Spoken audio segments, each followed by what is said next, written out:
He was speaking on the 50th day of his presidency, speaking right after he signed a historic $1.9 trillion pandemic relief package. And what he's going to argue to Americans is that that pandemic relief package is really crucial to getting the country where it needs to go as we look ahead.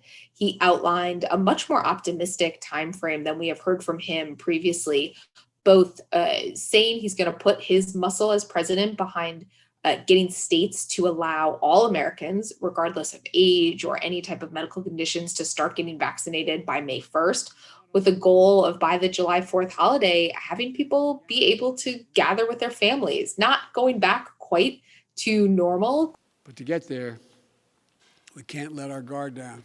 Biden is very careful to temper any sense of optimism with warnings. He feels, and he's guided by public health officials on this, that while yes, we can see light at the end of the tunnel, we only reach the end of that tunnel if we stick with a lot of the measures that we are currently doing, which include wearing masks, which include staying socially distanced.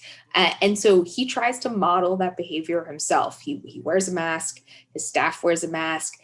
Certainly President Trump took a different tactic, and he was really promising the moon and the stars to people, promising that the pandemic would be over, promising that we would be back to normal very quickly, and none of that happened. And I think Biden is wary of giving people false hope. Certainly it benefits him politically to be taking this under promise, over deliver approach, but I think he also is mindful that the country has been through quite a bit. And when people look to their leaders, they don't necessarily want just sunny optimism. They do want the truth.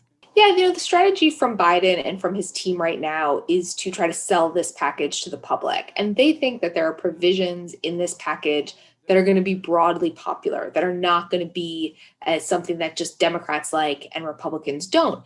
And that really revolves around the money that is going to land, in the bank accounts of Americans. $1,400 checks for millions of Americans, a monthly child care tax credit, a continuation of a bump in unemployment assistance for those who are out of work right now.